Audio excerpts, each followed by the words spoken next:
The warm sunlight of a late summer morning cast its golden glow over the vast, open expanse of the battlefield, illuminating the eerie silence that had fallen over the landscape. The air was heavy with the sweet, pungent scent of blooming wildflowers, their delicate petals swaying gently in the soft breeze like a chorus of ballerinas, as the temperature hovered at a comfortable 75 degrees Fahrenheit, with a hint of crispness that hinted at the approaching autumn. The sky above was a brilliant blue, devoid of even a single cloud, a stark contrast to the chaos and destruction that was to come.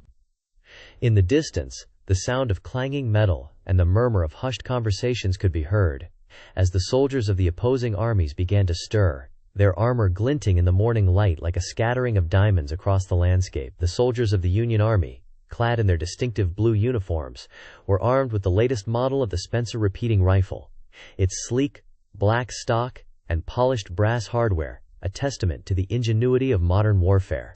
The Confederates, on the other hand, were equipped with the trusty Enfield pattern 1853 rifle musket, its sturdy, walnut stock and blued steel barrel, a reliable, if somewhat outdated, choice for the rigors of battle. As the morning wore on, the silence was slowly broken by the sound of commands being barked out by the officers, their voices rising above the din of clanging metal and shuffling feet. The soldiers began to fall into formation, their lines stretching out across the landscape like a dark, serpentine ribbon, as they prepared for the battle ahead. The air was filled with the acrid smell of gunpowder and the sweet, earthy scent of freshly turned soil, as the soldiers dug in, preparing to face the fury of the enemy's onslaught. To the north, the Union Army's artillery battery was deployed, its 6 gleaming Model 1857 Napoleons positioned behind a low, stone wall, their black, iron barrels glinting in the morning light like a row of deadly, metal serpents. The guns were crewed by seasoned artillerymen, their faces set with determination, as they busied themselves with the intricate rituals of preparing for battle. The earthy smell of freshly dug soil and the acrid tang of gunpowder hung heavy in the air, as the gunners carefully loaded the cannons, their hands moving with a practiced precision that belied the complexity of their task. Nearby, the Union Army's commander, a grizzled, veteran officer with a stern, unyielding expression, sat astride his horse, his eyes fixed intently on the enemy's position, as he pondered the unfolding battle. His horse, a sleek black stallion with a gleaming, silver saddle and a flowing, black mane, stood quietly, its ears pricked forward, as it sensed the tension building in the air. The commander's uniform was immaculate, his brass buttons polished to a brilliant sheen, as he surveyed the landscape, his mind racing with the intricacies of strategy and tactics. To the south, the Confederate Army was deploying, its lines stretching out across the landscape like a dark, unbroken wave. The soldiers were armed with a mix of rifles and muskets, their equipment a testament to the improvisational nature of the Confederate war effort. The air was filled with the smell of smoke and sweat, as the soldiers busied themselves with the final preparations for battle. The Confederates' artillery battery, positioned behind a low, earthen redoubt, was equipped with a mix of older, smoothbore cannons and newer, rifled pieces, their black, iron barrels glinting in the morning light like a row of deadly, metal fangs. As the morning wore on, the tension continued to build, the air growing thick with anticipation, as the soldiers on both sides steeled themselves for the battle ahead. The sound of drums and bugles filled the air, their martial rhythms stirring the blood, as the armies prepared to clash in a frenzy of steel and fire. The stage was set, the players were in position, and the curtain was about to rise on one of the most pivotal battles of the war, a conflict that would decide the fate of nations and shape the course of history. The earthy smell of freshly turned soil and the acrid tang of gunpowder hung heavy in the air, as the soldiers dug in, preparing to face the fury of the enemy's onslaught. The Union Army's infantry, armed with their trusty Spencer rifles, was deployed in a series of layered lines, their bay once glinting in the morning light like a deadly, steel hedge. The Confederates, on the other hand, were arrayed in a series of dense, compact formations, their muskets and rifles at the ready, as they prepared to face the enemy's attack. As the clock struck 10 a.m., the battle was about to commence. The soldiers on both sides poised on the brink of a maelstrom of violence and chaos, their hearts pounding in their chests as they steeled themselves for the fury of the fight. The air was filled with the sound of commands being barked out by the officers, their voices rising above the din of clanging metal and shuffling feet, as the armies prepared to clash in a frenzy of steel and fire. The stage was set. The players were in position, and the curtain was about to rise on one of the most pivotal battles of the war, a conflict that would decide the fate of nations and shape the course of history. In the distance, the sound of artillery fire could be heard, the booms and crashes of the cannons echoing across the landscape, as the gunners on both sides began to exchange fire. The Union Army's Napoleons, with their gleaming black barrels and polished brass hardware, were firing a steady, methodical rhythm, their shells crashing down on the Confederate positions like a deadly steel rain. The Confederates, on the other hand, were responding with a mix of older, smooth-bore cannons and newer, rifled pieces, their black, iron barrels glinting in the morning light like a row of WWII metal fangs. As the artillery fire intensified, the soldiers on both sides began to take cover, their bodies hugging the earth, as they sought to avoid the deadly, whizzing shells. The air was filled with the acrid smell of gunpowder and the sweet, earthy scent of freshly turned soil, as the soldiers dug in, preparing to face the fury of the enemy's onslaught. The Union Army's infantry, armed with their trusty Spencer rifles, was deployed in a series of layered lines, their bayonets glinting in the morning light like a deadly, steel hedge. The Confederates, on the other hand, were arrayed in a series of dense, compact formations, their muskets and rifles at the ready, as they prepared to face the enemy's attack. The battle was about to commence, the soldiers on both sides, poised on the brink of a maelstrom of violence and chaos, their hearts pounding in their chests, as they steeled themselves for the fury of the fight. The stage was set, the players were in position, and the curtain was about to rise on one of the most pivotal battles of the war, a conflict that would decide the fate of nations and shape the course of history. The earthy smell of freshly turned soil and the acrid tang of gunpowder hung heavy in the air as the soldiers dug in, preparing to face the fury of the enemy's onslaught, their bodies tense, their minds focused, as they steeled themselves for the battle ahead. As the armies clashed on the blood-soaked fields, the intricacies of their tactical maneuvers became apparent. The left flank of the advancing force, comprising of heavily armored infantry, moved in a staggered formation, with each row of soldiers spaced approximately 10 paces apart. This allowed for a steady and relentless push forward, as the rear rows could provide covering fire with their long-range rifles, while the front rows engaged the enemy in close combat. The soldiers' movements were meticulously choreographed, with each man knowing his precise role and position within the formation. Meanwhile, the right flank, consisting of lightly armored cavalry, executed a sweeping maneuver, arcing around the enemy's exposed flank in an attempt to catch them off guard. The horsemen moved in a series of quick, darting movements, exploiting the natural cover of the terrain to remain concealed from the enemy's line of sight. As they approached the enemy's flank, they coalesced into a tight, wedge-shaped formation, with the most experienced and heavily armed troopers at the apex. This formation allowed them to concentrate their force and deliver a devastating blow to the enemy's vulnerable flank. The center of the advancing force, consisting of a mix of infantry and artillery, pushed forward in a slow and deliberate manner. The artillery, comprising of heavy cannons and howitzers, was positioned at regular intervals, providing a withering barrage of fire that sought to weaken the enemy's defenses. The infantry, armed with bayonet-tipped rifles, moved in a series of short, sharp bursts, using the cover of the artillery's fire to close the distance with the enemy. As they drew closer, they began to fan out into a broader formation, seeking to exploit any weaknesses in the enemy's line and create openings for the flanking forces to pour through. On the enemy's side, their defenses were anchored on a series of fortified strongpoints, each one carefully sited to command the surrounding terrain. The strongpoints were manned by heavily armed and well-trained troops, who poured a hail of fire into the advancing forces. The enemy's artillery, positioned behind the strongpoints, added its weight to the fray, firing shells that burst among the advancing troops and caused significant casualties. Despite the ferocity of the enemy's defense, the advancing forces continued to push forward, driven by a mix of discipline, training, and sheer determination. As the battle raged on, the tactics employed by both sides became increasingly complex and nuanced. The advancing forces began to use their artillery to suppress the enemy's strongpoints, firing high-explosive shells that destroyed the fortifications and killed or wounded the troops manning them. The infantry, meanwhile, began to use their bayonets to devastating effect, closing with the enemy in a series of frenzied and intense melees. The cavalry, having successfully outflanked the enemy, began to exploit the openings created by the infantry, pouring through the gaps and striking at the enemy's vulnerable rear.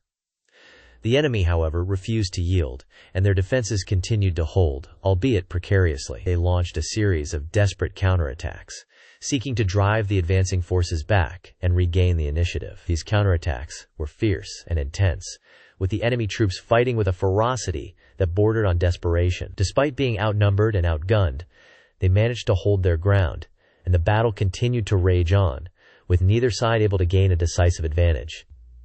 As the day wore on, the tactical landscape of the battle continued to shift and evolve. The advancing forces, having made significant gains, began to consolidate their positions, digging in and establishing a series of fortified strongpoints of their own. The enemy, meanwhile, was forced to regroup and reassess, seeking to find a way to counter the advancing forces.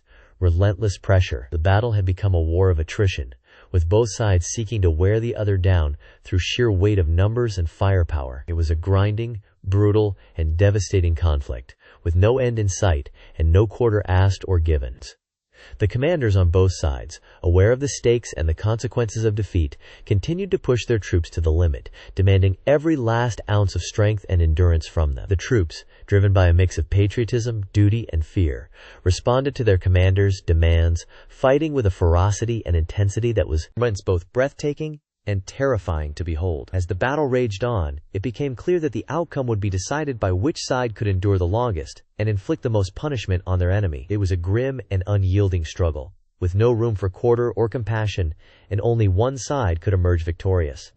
In the midst of this chaos and carnage, individual acts of heroism and bravery stood out, as soldiers on both sides risked everything to achieve their objectives. A young lieutenant, leading a charge against an enemy strongpoint, rallied his troops and led them in a furious assault, cutting down anyone who stood in their way. A grizzled sergeant, fighting to hold a key position, single-handedly repelled a series of enemy attacks, buying time for his comrades to regroup and counterattack. These individual acts of courage and selflessness were repeated countless times throughout the battle, as soldiers on both sides fought to the limit of their endurance, driven by a mix of duty, honor, and loyalty.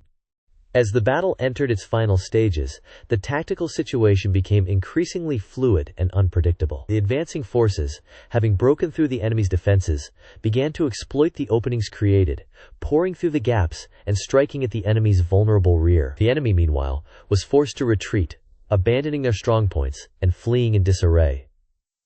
The pursuit was fierce and relentless, with the advancing forces cutting down anyone who stood in their way. It was a brutal and devastating conclusion to the battle, with the enemy suffering heavy casualties and the advancing forces emerging victorious, but at great cost in lives and material. The aftermath of the battle was a scene of utter devastation and chaos. The battlefield was littered with the bodies of the dead and the dying, as well as the wreckage of destroyed equipment and fortifications. The survivors, exhausted and traumatized, stumbled through the wreckage, seeking to come to terms with the scale of the destruction and the loss of life. The commanders, meanwhile, began to assess the damage and plan for the next phase of the campaign, aware that the war was far from over, and that the enemy would not give up without a fight. As the dust settled on the battlefield, it became clear that the conflict would continue to rage on, with no end in sight, and no quarter asked or given. As the battalion advanced, the sounds of gunfire and screams filled the air, a cacophony of chaos that threatened to consume all in its path. The M1 Abrams tanks, with their 120mm smoothbore cannons, led the charge, their tracks tearing through the dusty terrain as they fired high explosive rounds at enemy positions. The blast from each shot sent shockwaves through the ground, causing the earth to shudder and tremble beneath the feet of the infantrymen. To the left, a squad of soldiers armed with M249 light machine guns laid down a withering field of fire, their 5.56mm rounds ripping through the enemy's defenses as they attempted to outflank the battalions. The guns, cyclic rate of 750 rounds per minute, created a wall of lead that pinned down the enemy, preventing them from returning effective fire. Meanwhile, the squad's designated marksmen, armed with an M24 sniper rifle, picked off high-value targets with precision shots, his .308 Winchester rounds finding their mark with deadly accuracy. As the battle raged on, the chaos intensified. A platoon of AH-64 Apache helicopters thundered onto the scene, their 30mm chain guns blazing as they strafed enemy positions. The helicopters, Advanced fire control systems allowed them to engage targets with pinpoint accuracy, their guns traversing and elevating with ease as they hunted down enemy strongpoints. The Apache's Hellfire missiles, with their shaped charge warheads, tore through enemy bunkers and fortifications, sending debris flying in all directions. On the ground, the infantrymen struggled to maintain cohesion amidst the mayhem.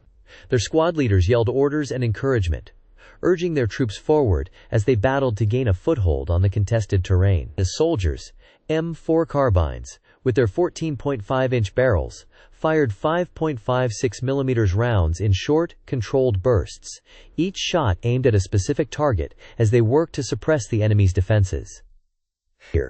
To the rear, a battery of M109A6 Paladin howitzers unleashed a barrage of 155 mm high-explosive shells, their trajectories arcing through the sky as they crashed down onto enemy positions. The howitzers, maximum range of 30 kilometers, allowed them to engage targets far beyond the battlefield, their shells detonating with tremendous force as they ripped through enemy concentrations. A blast from each shell sent shrapnel flying in all directions, creating a lethal hazard for any soldier caught in the open. The air was thick with the acrid smell of smoke and cordite, the stench of burning fuel and flesh hanging heavy over the battlefield. The sounds of war, the crack of rifles, the boom of cannons, the scream of jets, created a deafening din that threatened to overwhelm the senses. Amidst the chaos, the soldiers fought on, their training and discipline allowing them to maintain a semblance of order amidst the madness. As the battle reached its crescendo, a flight of F-16 Fighting Falcons screamed onto the scene, their 20 mm Vulcan cannons blazing as they strafed enemy positions. The jets, advanced avionics and fire control systems allowed them to engage targets with precision, their cannons firing in short, controlled bursts as they worked to destroy enemy strongpoints. The F-16's AGM-65 Maverick missiles, with their infrared guidance systems, homed in on enemy targets with deadly accuracy, their warheads detonating with tremendous force as they ripped through enemy defenses.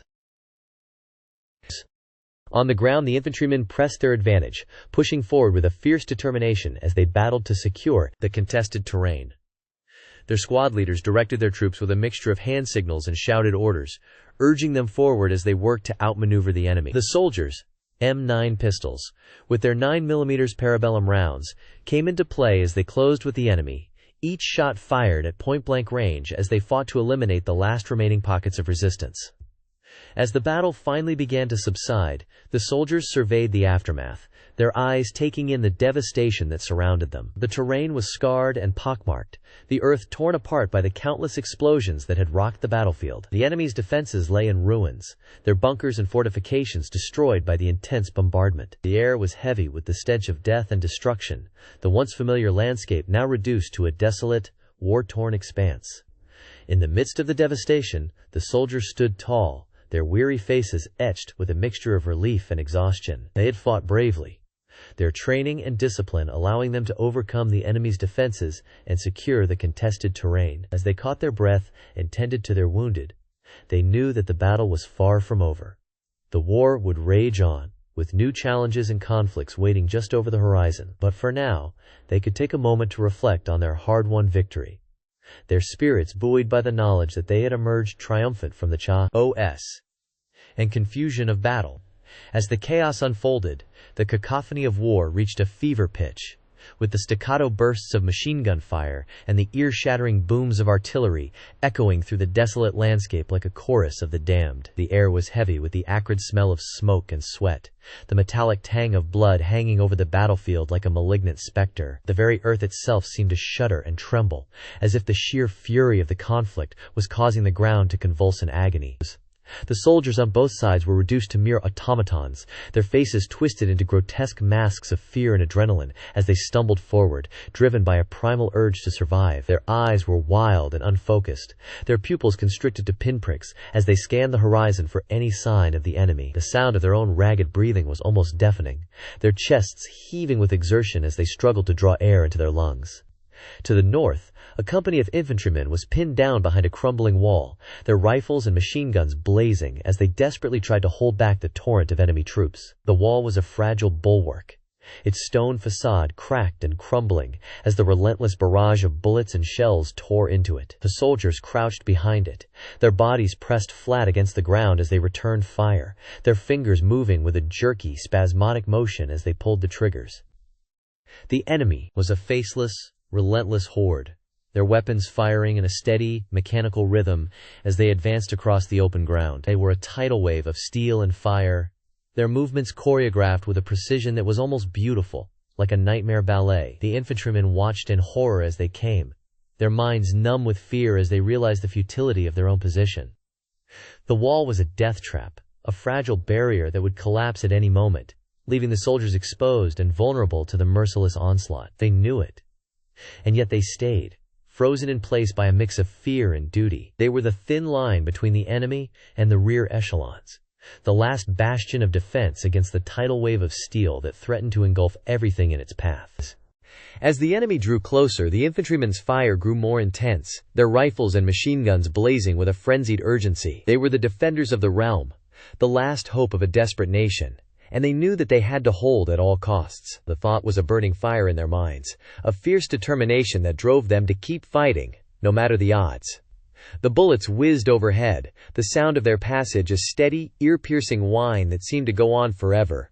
The artillery boomed and crashed, the explosions throwing up great geysers of earth and smoke that obscured the view. The soldiers' faces were blackened with grime, their eyes red-rimmed from the smoke and the lack of sleep. They were the walking dead, their bodies numbed and exhausted, their minds reeling from the sheer intensity of the battle. And yet, despite the overwhelming odds, they held their ground. They were the rock upon which the enemy's waves crashed and broke, the immovable object that refused to yield. They were the defenders of the faith, the last hope of a desperate people, and they would not be swayed. The thought was a beacon of hope in the darkness, a shining monument to the indomitable will of the human spirit. As the battle raged on, the intensity of the fighting only grew. The noise was a living thing, a monstrous entity that pulsed and throbbed with a malevolent energy. It was a creature of chaos and destruction, a being of pure, unadulterated fury that seemed to have a life of its own. The soldiers were its minions, its instruments of destruction, and they moved to its rhythm, their actions dictated by its frenzied, pulsating beat. The world was a blur of color and sound, a kaleidoscope of chaos that seemed to shift and change with every passing moment. The soldiers' perceptions were distorted, their senses heightened to the point where every sound and every movement seemed amplified, exaggerated. They were the center of a maelstrom, a whirlpool of steel and fire that threatened to consume them all. The smell of smoke and sweat hung over the battlefield, a noxious miasma that clung to everything like a bad omen. The soldiers' uniforms were static, arid and grimy, their bodies smeared with dirt and grime. They were the embodiment of war, the personification of its horrors and its brutal, unyielding fury. They were the instruments of death, the bringers of destruction, and they moved with a precision and a purpose that was almost beautiful, like a deadly, mechanical dance. The clash of steel on steel, the crash of artillery, the screams of the wounded, all these and more blended together in a cacophony of sound that was almost deafening. The soldiers' ears rang with the noise, their minds reeling from the sheer intensity of the battle. They were the masters of their fate, the captains of their souls, and they would not be swayed. The thought was a burning fire in their minds, a fierce determination that drove them to keep fighting, no matter the odds. As the battle reached its climax, the soldiers' emotions were a tangled web of fear and exhilaration, their minds numb with the sheer intensity of the conflict. They were the defenders of the realm, the last hope of a desperate nation, and they knew that they had to hold at all costs. The thought was a shining monument to the indomitable will of the human spirit, a beacon of hope in the darkness. And they would not be swayed. The once pristine streets were now a canvas of chaos, painted with the hues of destruction and desperation. The air was heavy with the acrid smell of smoke and the stench of death, a noxious odor that clung to every surface like a bad omen. The sound of war still lingered, a cacophony of gunfire, screams, and wailing sirens that seemed to pierce the very soul. The earth itself seemed to tremble, as if it too felt the weight of the devastation that had been unleashed upon it. As the dust began to settle, the true extent of the destruction became painfully clear. Buildings lay in ruins, their walls cracked and crumbling, their windows shattered, and their doors hanging limply from their hinges. The streets were littered with the debris of war, a tangled mess of twisted metal, broken glass, and splintered wood. The sidewalks were stained with the blood of the fallen, a grim reminder of the devastating cost of conflict. The casualty reports began to trickle in, each one a stark reminder of the human cost of war. The numbers were staggering, a seemingly endless litany of wounded and dead, each one a son, daughter, father, or mother, a loved one lost to the senseless brutality of conflict. The hospitals were quickly overwhelmed, their wards filled to capacity with the injured, their staff working tirelessly to save as many lives as possible. Individual stories of survival began to emerge, each one a testament to the human spirit's capacity for resilience and determination. There was the story of Maria, a young mother who had shielded her child from the blast, her body broken but her spirit unbroken. She lay in the hospital, her eyes fixed on her child, her heart filled with a mix of relief and grief. There was the story of John, a soldier who had been separated from his unit, his leg badly injured, but his will to survive unshaken. He crawled through the wreckage, his eyes scanning the horizon for any sign of rescue, his heart pounding with fear and uncertainty.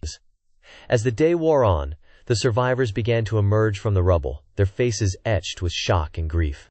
They wandered the streets, their eyes scanning the horizon for any sign of loved ones, their hearts heavy with the weight of loss. They moved slowly, their footsteps echoing through the empty streets, their voices hushed, as if they feared to shatter the fragile silence that had fallen over the city. The international community began to respond to the crisis, their voices raised in condemnation of the violence, their aid pouring in to assist the survivors. The media descended upon the city, their cameras capturing the devastation, their reporters telling the stories of the survivors, their words painting a vivid picture of the destruction and despair. But amidst the chaos and destruction, there were moments of hope and kindness. Strangers became friends, their shared experiences forging bonds of solidarity and mutual support. Neighbors helped neighbors, their acts of kindness and generosity, a beacon of light in the darkness. The city's emergency services worked tirelessly, their bravery and selflessness inspiring admiration and gratitude. As night began to fall, the city was bathed in a pale, eerie light, the stars twinkling like diamonds in the dark sky. The survivors huddled together, their bodies weary, their hearts heavy, but their spirits unbroken. They knew that the road to recovery would be long and hard, but they also knew that they would face it together, their collective resilience and determination, a powerful antidote to the poison of war. The city's leaders began to emerge from their bunkers, their faces somber, their eyes filled with a mix of grief and determination. They surveyed the damage, their minds racing with the enormity of the task ahead. They knew that the city would never be the same, that the scars of war would take years to heal. But they also knew that they had a responsibility to rebuild, to restore the city to its former glory, to create a new future from the ashes of the old. As the night wore on, the city's residents began to whisper of the future, their voices filled with a mix of hope and trepidation. They knew that the road ahead would be fraught with challenges, but they also knew that they would face them together, their collective strength and resilience, a powerful force for change. They knew that the city would rise again, that it would emerge from the ashes of war, stronger, more resilient, and more determined than ever before. The city's history was one of struggle and perseverance, of trials and triumphs. It had faced many challenges before, and it had always emerged stronger, more resilient, and more determined. The survivors knew that they would draw on this collective memory, that they would tap into the city's deep well of strength and resilience, to rebuild and restore their beloved city. They knew that it would take time, effort, and perseverance, but they also knew that they would succeed, that they would create a brighter, more peaceful future, a future where the horrors of war would be a distant memory, a reminder of the devastating consequences of conflict, and the importance of striving for peace and understanding. The darkness of night slowly gave way to the light of dawn, a new day breaking over the city, a day filled with hope and possibility. The survivors emerged from their shelters, their eyes blinking in the bright light, their hearts filled with a mix of emotions. They knew that the road ahead would be long and hard, but they also knew that they would face it together, their collective strength and resilience, a powerful force for change. They knew that they would rebuild, that they would restore their city to its former glory, that they would create a new future, a future where peace, love, and understanding would triumph over hate, violence, and destruction. As we conclude our comprehensive examination of the subject, it becomes evident that the long-term geopolitical impact of the events in question has been profound and far-reaching. The intricate web of alliances, rivalries, and power struggles that has emerged in the aftermath has significantly altered the global landscape. The consequences of these events have been felt across the globe, influencing international relations, global governance, and the very fabric of our society. The legacy of these events can be seen in the reconfiguration of regional balances of power, the emergence of new global players, and the evolution of international institutions.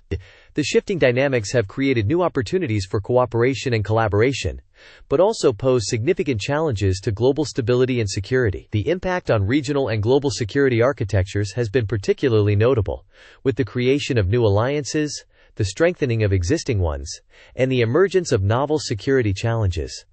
One of the most significant aspects of the legacy of these events is the impact on the global economy. The disruption of traditional trade patterns, the emergence of new economic powers, and the increasing importance of non-state actors have all contributed to a fundamental transformation of the global economic landscape. The consequences of these changes are still being felt, with many countries struggling to adapt to the new realities of global trade and commerce. The human cost of these events has also been significant, with widespread displacement, suffering, and loss of life. The social and cultural impact of these events has been profound, with many communities struggling to come to terms with the trauma and devastation inflicted upon them. The legacy of these events can be seen in the ongoing struggles for justice, accountability, and reconciliation that continue to this day.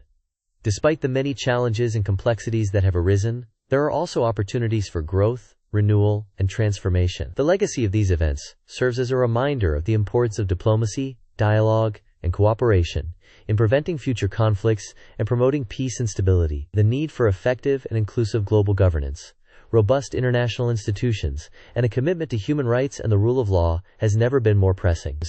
As we reflect on the legacy of these events, we are reminded of the importance of learning from the past and working towards a more just and peaceful future. The complexities and challenges of the modern world require a nuanced and multifaceted approach, one that takes into account the diverse perspectives and experiences of individuals and communities from around the world. By engaging with the past in a thoughtful and critical manner, we can gain a deeper understanding of the present and work towards a more equitable and sustainable future.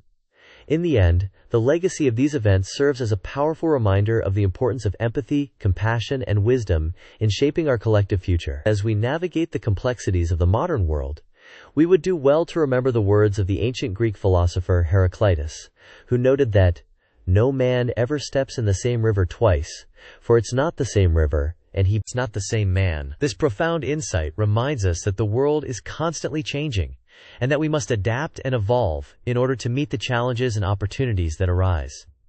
As we conclude this comprehensive examination of the subject, we hope that you have gained a deeper understanding of the complex and multifaceted nature of the legacy of these events. We invite you to subscribe to our channel, where we will continue to explore the intricacies of military history and the ongoing impact of historical events on our contemporary world. By engaging with the past in a thoughtful and critical manner, we can gain a deeper understanding of the present and work towards a more just and peaceful future. Thank you for joining us on this journey, and we look forward to exploring the complexities of military history with you in the future. And discussions, all designed to deepen your understanding of the subject and to inspire you to think critically about the role of war in shaping our world. Thank you for joining us on this journey, and we look forward to exploring the complexities of military history with you in the future.